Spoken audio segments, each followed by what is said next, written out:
You see, guys, when you every single day understand what you're speaking about, when you're talking about content, when you're speaking about something, you're going to get to a point of realization.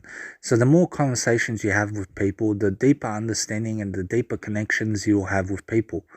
In a sense, so you want to have a deep connection to the world that you're in. Yes, and you want to have a deep conversation with yourself and other people. You want to get to a point of understanding. Yes, and you want to get to a deep wisdom in life. And the deeper your wisdom, the more you can help people.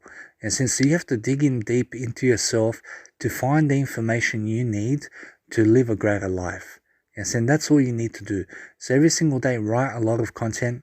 Every single day, live to have a better life and live in the moment. You understand? Live in this moment every single day of your life.